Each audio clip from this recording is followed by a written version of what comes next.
than the death of Rasulullah sallallahu alaihi wasallam.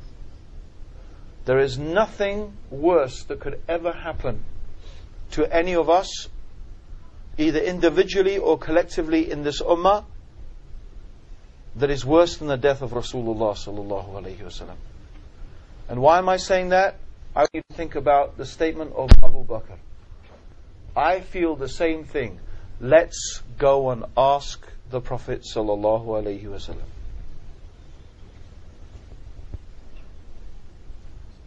There's no dispute. Once you go and you talk to Rasulullah sallallahu alaihi wasallam, there's no argument. There's no discussion. That's it. Sami'na wa ata'na. We hear and we obey. The Rasulullah, the Rasul, he said this, and that's it. End of argument. No more discussion. You're right, he's wrong. There you go. And look at this ummah. If you look at everything and at all our problems, subhanallah, that's because of the disaster of the death of Rasulullah sallallahu alaihi wasallam. And he has left us, and so all of these doors for disputation and argumentation and conflict and differences has opened. So you should think about that. You should remind yourself that however bad it is, it's not as bad as the disaster of the death of Rasulullah sallallahu alaihi wasallam. So Abu Bakr says, let's go and ask the Prophet sallallahu alaihi wasallam. So they go, and Hanzala explains how he feels, and the Prophet sallallahu alaihi wasallam, he said, "Oh Hanzala, if you were to be in the state when you go home, the same state when you go home as you were when you were with me, if you were to be in that state all the time, the angels will come down and shake your hand in the street. But there is a time for this, and there is a time for that. There's a time when you will listen to talks, to lectures, you'll have your iman increased. There is a time to spend with your family. There is a time to work. There is a time to study. So your level of khushu', your level of iman is not going to be the same all the time. It's not going to be constant. When you're with your family and when you're at work, it is not going to be like those moments late in the night when you are praying to your Lord and there is just you and your prayers and your supplications and your remembrance of Allah subhanahu wa ta'ala. It is not going to be like all the time when you are reading the Quran and tears are coming to your eyes as the words of Allah subhanahu wa ta'ala are reaching to your heart. You can't be like that all the time. It's very hard. So it's normal for the human being in their life to fluctuate. And you have to accept that. That's just normal.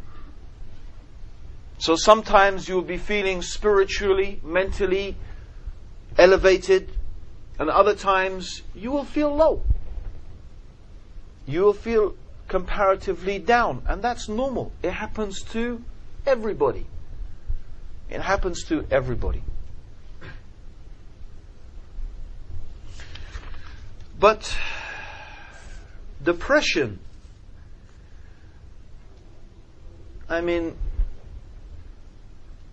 depression is considered to be a type of illness. When we talk about depression, when we talk about clinical depression, it is something that is identified as a type of, mental illness And it's not what we normally think of or imagine is just low iman. I'm not feeling, mashallah, my iman is not feeling so high. No, it's something a lot more serious than that. So some of the definitions and some of the descriptions of a person who is depressed, and I'm just going to talk about it a little bit. Number one, it's described as an all-encompassing low mood. Now, all-encompassing means the low mood takes over your being. It really takes over everything. You just don't feel cheerful at all about anything.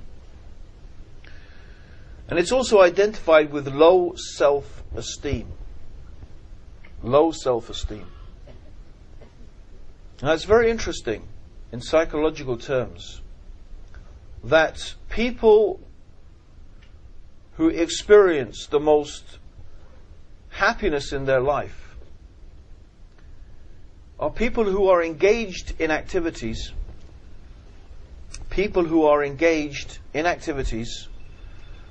that are challenging.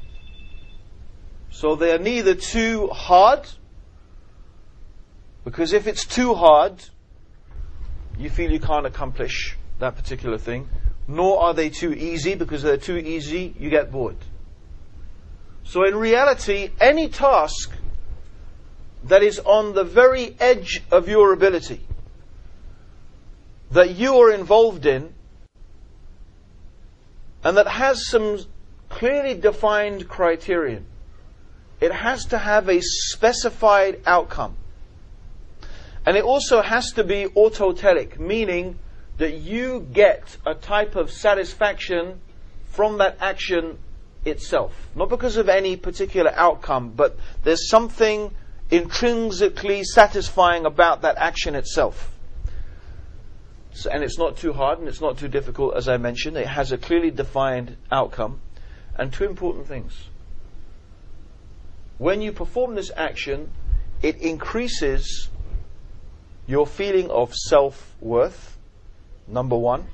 In other words, you feel that you have improved yourself as a human being. You've become a better human being when you've done this action. You feel that. Number two, you feel that you have contributed to the well-being of humanity in general, or at least to a group of human beings. So any action that has or fits those criterion is what they call optimal experience. It's called optimal experience.